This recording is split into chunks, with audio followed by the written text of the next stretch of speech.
aí, galera, lembra que eu falei pra vocês que eu ia fazer um vídeo falando um pouquinho sobre Grécia, já que não deu tempo pra gente poder explanar tudo que deveria ser explanado nas nossas aulas? Então, eu sei que assim, que vocês iriam adorar que eu fizesse um vídeo, e olha, vocês devem saber bastante coisa também sobre os deuses gregos, a parte da mitologia.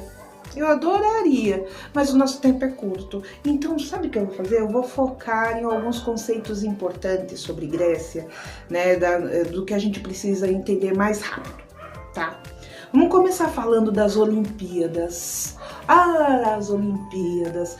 Eu acho que vocês já começaram a viver, né, essa atmosfera olímpica que está acontecendo agora, né? Então, lá na Península Grega já aconteciam alguns eventos, né? Foi lá que surgiu, né, gente? De acordo com pesquisas, foi o herói Hércules que criou as Olimpíadas por volta de 2500 a.C. E por que ele criou essas Olimpíadas? É uma forma que ele encontrou para homenagear a quem? Quem? Zeus, né? O pai dele. Os primeiros registros históricos das Olimpíadas são de 776 a.C., né? Só começaram aí a ser registrados, assim, os atletas vencedores. Só a partir daí começaram a ter os seus nomes registrados. As Olimpíadas era algo tão sagrado, que no momento que estavam ocorrendo, as guerras eram suspensas, cessadas, para só focar nas competições. Gente, para falar de Grécia, a gente ia precisar de vídeos extensos, eu iria me estender bastante, então eu vou falar pouco, tá? Mas o que a gente precisa saber de suficiente, de importante, não que a história não seja importante, tudo é importante, tá? Mas eu vou falar assim só de alguns legados, como a Olimpíada que eu já falei, e a democracia. Ela surge lá em Atenas, foi desenvolvida em sua polis, tá? Polis são cidades. Em Atenas, gente, as decisões eram tomadas assim em grupos, em praça pública, que se chama ágoras, tá? O que era feito lá? Debates, diálogos para tomadas de decisões da política local. Tá? Então, era discutido, era chamado um grupo para fazer esse debate. Isso chama-se democracia direta. E, assim, lá por volta de 395 a.C., os participantes dessas assembleias, eles passaram a ser remunerados para poder participar, né? Para garantir sua presença lá. Porque assim eles não precisavam se preocupar com a sua colheita, de trabalhar, porque os homens do campo poderiam estar nesse trabalho, né? Então, era uma forma deles poderem participar de igual para igual. Olha aí que democrático. Mas assim, nem todo mundo poderia participar, né? Apenas homens gregos e livres poderiam participar dessa. Portanto, se você fosse escravo, se você fosse estrangeiro, se você fosse mulher, não poderia participar. Só cidadão grego, ateniense, legítimo. Já já eu te explico mais algumas coisinhas sobre a democracia. Aguarda aí, vem lá no meu próximo vídeo. Próxima parte. Até aí, vamos lá. Opa, vamos continuar. Deixa eu só falar uma coisa, faltou falar da diferença da democracia ateniense para a nossa democracia, né? Já sabemos lá como que era feita a forma lá deles tomarem as decisões para o povo ateniense, né? Então eram só aqueles homens, aquele grupo selecionado, mas já era uma democracia, né? E como que era, qual que é a diferença da nossa democracia para deles? Na nossa democracia, a gente não vai até uma praça pública e resolve quem que vai tomar conta de nada, nem qual... Quer dizer, a gente resolve quem que vai resolver algumas coisas, né? Mas a gente não vai numa praça pública, reúne todo mundo e toma suas decisões. Não, nós temos uma data em qual lá nós vamos lá e elegemos as pessoas que vão fazer isso por nós. Então nós escolhemos as pessoas que nós acreditamos que possam tomar essas decisões, né? Ir lá fazer as questões das leis, conduzir a nossa nação. democraticamente. Isso é a nossa democracia.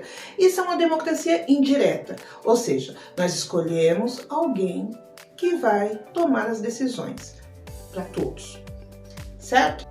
Vamos falar de outras coisas agora. Vamos falar da Grécia geograficamente falando dela, certo? Beleza? Então vamos lá.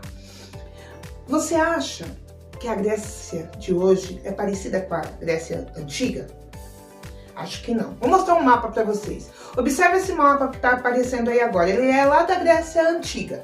Perceba que ela ocupa uma extensa faixa de terra, né?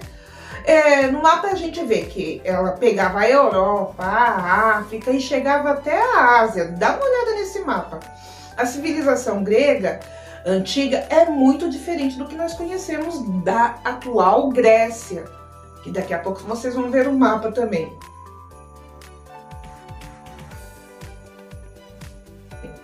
Esses povos aí, ó, se espalharam pela Península Balcânica, região que fica no continente europeu e que atualmente abriga esses muitos países que nós vamos estudar bastante da Europa. Como que era essa região? Essa região balcânica era muito montanhosa, o solo dela era pobre, irregular e montanhoso, como eu já falei. Os povoados, né, onde eles iam viver, morar, eram os locais onde as planícies eram as mais férteis e ideais para a agricultura. Ó, essas áreas eram bem poucas. É diferente, viu, gente, daquelas civilizações hídricas que nós aprendemos como Mesopotâmia, como o Egito. A Grécia, ela tem um desenvolvimento diferente. A gente vai falar um pouquinho mais sobre ela e sobre os povos, né, que acabaram formando essa Grécia. Aguenta aí, prometo que não vou cansar ninguém, tá? Vai ficando que eu já volto. Aguenta, tchau. Bora lá falar mais um pouquinho então. Vamos falar de outros elementos para complementar essa história bem interessante da Grécia, né? A história da Grécia é fantástica. Ó, a cidade-estado grega era composta de alguns elementos importantes, tá? Então, as cidades-estados, que eram independentes, cada um tinha a sua forma de política, mas tinha alguns elementos importantes. Por exemplo, o território agrícola. Ele era ocupado por famílias camponesas, né? Era uma propriedade dele, individual, onde eles plantavam, colhiam, né, a sua subsistência, que era comum lá: trigo, uva, vinha, azeite.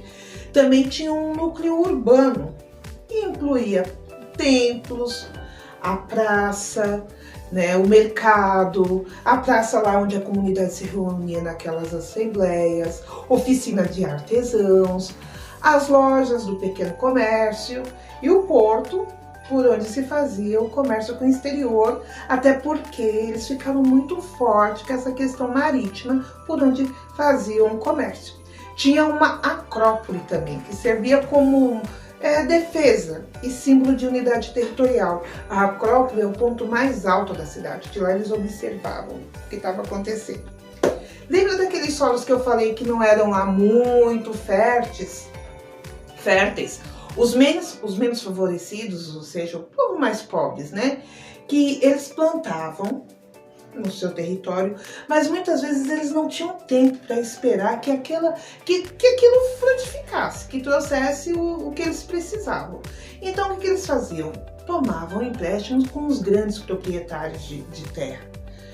E porque eles não iam negar para eles o empréstimo. Só que assim, na época de pagar, eles às vezes não conseguiam pagar, porque eles não conseguiram colher para poder, né, resolver aquela situação. Então, como eles não conseguiam pagar essas dívidas, eles se tornavam escravos. Muitas pessoas tornaram-se escravos dos proprietários das grandes terras porque não tinham como pagar. Essa prática da escravidão era muito comum lá, era escravidão por dívida, né?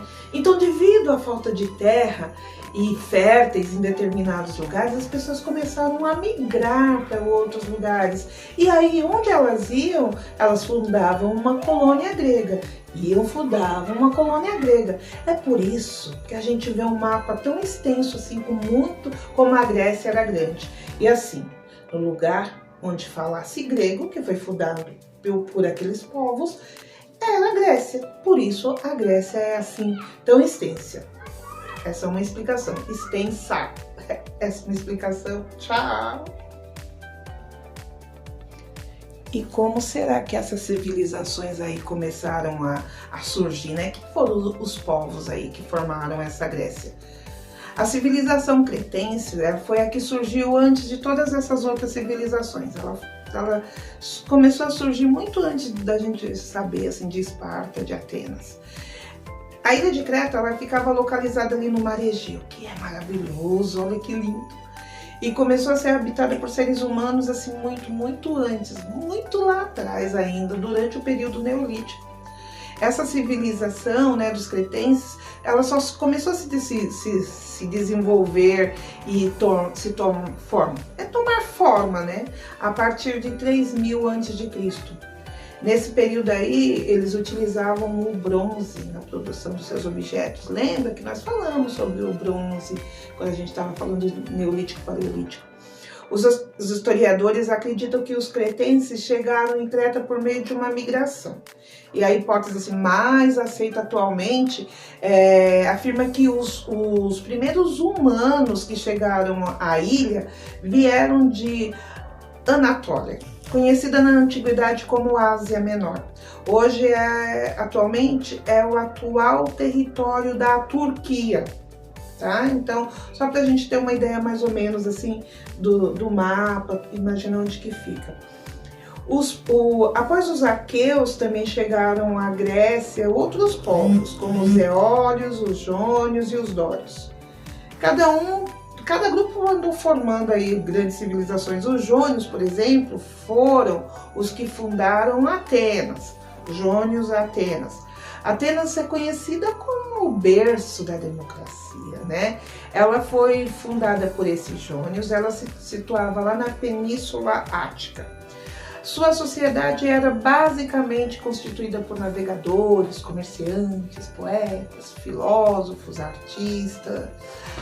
A educação em Atenas era voltada, meninas, predominantemente para a formação completa do homem. Ou seja, desenvolveu-se assim o lado intelectual, físico, artístico e o senso crítico dos homens. Tá? As mulheres não tinham grandes oportunidades da vida pública, principalmente em Atenas. Os dórios foram os que fundaram Esparta, né? Então, dórios e espartas. Bem, que esse nome assim, dório, já dá até medo, né? Eles eram conhecidos assim por ser grandes guerreiros, assim, eles já chegavam com tudo, tinham uma força física muito grande, eles já fabricavam armas de ferro. Por isso, quando eles chegaram no território grego, provocaram uma dispersão de povos para o interior das ilhas do Mar Egeu e da costa da Ásia Menor. Então eles já chegaram e as pessoas começaram a fugir, porque eles chegam de uma forma meio violenta. Esparta foi fundada aí por esse grupo dos dórios lá na península do Peloponeso. Ficou conhecido por ser uma cidade predominantemente militar, né? Aristocrata e conservadora. Né? As terras e os escravos estavam sob o poder do Estado e era uma cidade-estado. A educação tinha por finalidade formar soldados, cidadãos soldados. Então você tinha que ter perfeição física, habilidades, obediências, e essa criança tinha que, desde a primeira infância pequenininho, tinha que ser forte, saudável. Porque os que não eram saudáveis, vocês já sabem o que acontecia, né? Na verdade, a civilização grega, ela surge da mistura desses vários povos aí, né? Desses vários povos. Então, a gente tem que saber que não é um povo só. Foram vários que formou. Os aqueus, os dórios, os eólios e os jônios foram esses principais povos que formaram aí a civilização grega. Mas nada disso foi tranquilo, viu?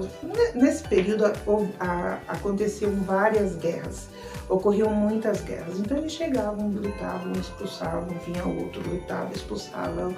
E era disso, um ia conquistando, ia tomando conta daquele lugar. No século XII a.C., algumas guerras fizeram a diferença na transformação dessa península balcânica, que foram o que levaram ao fim daquela primeira civilização, qual que é o nome dela mesmo? A primeira que se formou? A de Creta. Foi a partir daí que a gente começa a ver Creta dominando.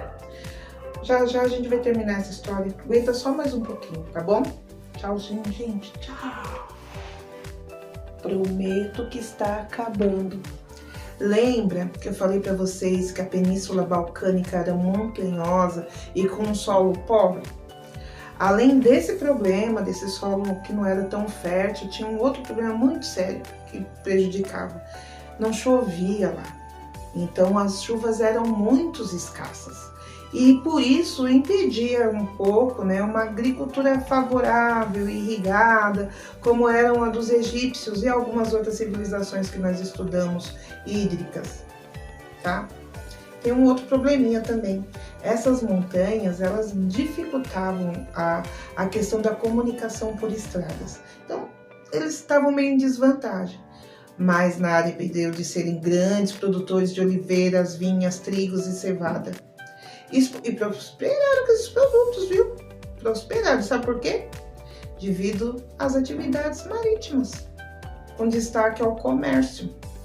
Então, apesar de não ter um solo bom, eles souberam utilizar muito bem, com maestria, os mares e foram grandes navegadores, grandes comerciantes. Então, eles circularam muito bem por aqueles mares maravilhosos, né? Para terminar, vamos conhecer assim só alguns conceitos importantes que é bom vocês guardarem. Então esses aí são todos hashtag fica a dica, tá? Começamos por polis. O que significa polis? Em grego, cidade. As polis gregas representam base de desenvolvimento, né, do conceito da cidade, tal qual conhecemos hoje. Então, polis, cidades. Acrópolis. O que será que são acrópolis? As acrópolis é o lugar mais alto das cidades antigas gregas, né? Que servia do lugar onde eventualmente construíam palácios, templos e também eram lá que eles observavam o que estava acontecendo. Tem uma outra, ágora. A Ágora era uma praça pública onde ocorriam aquelas reuniões que nós falamos lá da questão da democracia. Gênos, grandes famílias formadas por um patriarca, o mais velho da família. Oikos, casa, ambiente habitado ou família. Eupátridas, proprietários de grandes terras. Geórgios, pequenos agricultores. Ostracismo. É que eles diziam assim, quando uma pessoa fez alguma coisa errada, ela era expulsa da cidade por 10 anos. Isso chama-se ostracismo. Vamos lá.